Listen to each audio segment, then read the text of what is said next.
दर्शक मित्रों, हाल समाचार આવી રહ્યા છે બોટાદથી। બોટાદ શહેરના શાક માર્કેટ વિસ્તારમાં લાંબા સમયથી ટ્રાફિકની સમસ્યા માથાનો દુખાવો બની ગઈ છે, જેના નિરાકરણ માટે આખરે બોટાદ ટ્રાફિક પોલીસ દ્વારા કડક કાર્યવાહી હાથ ધરવામાં આવી છે।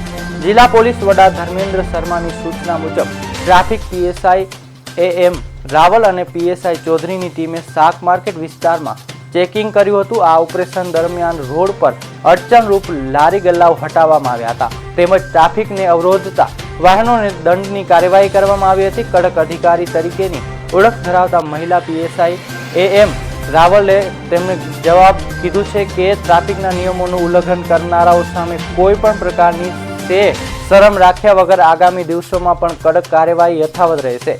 પોલીસના આ આક્રમણ વલણને કારણે દબાણકર્તાઓ અને આડેધડ પાર્કિંગ કરનાર વાહન ચાલકોમાં ફફડાટ વ્યાપી ગયો છે।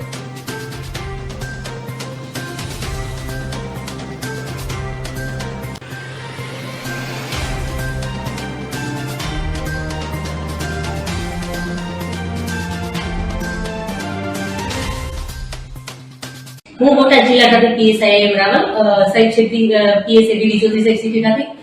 અમારા એસપી સાહેબની ટ્રાફિક બાબતે સૂચના છે કે ટ્રાફિકની સમસ્યા દિવસે દિવસે વધતી જઈ રહી છે બોટાદ સિટીમાં, ખાસ કરીને માર્કેટ વાળા વિસ્તારમાં કે જ્યાં નાના વેપારીઓ જેમ કે શાકભાજીના લારી ગલ્લા વાળા છે, એ બધા લોકો રોડની વચ્ચો રાખી અથવા સાઈડમાં વધુ પડતું દબાણ કરી અને એ લોકો કરતા ટ્રાફિકની સમસ્યા વધી રહી છે।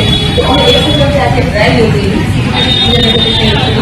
અને એ દરમિયાન અમે વધારેમાં વધારે વાહનો તથા વધારેમાં વધારે જે લારી ગલ્લા હોય છે તે લોકો પર દંડની કાર્યવાહી કરી અને ટ્રાફિકની સમસ્યા દૂર કરે એ માટે પ્રયત્નો કરાયા।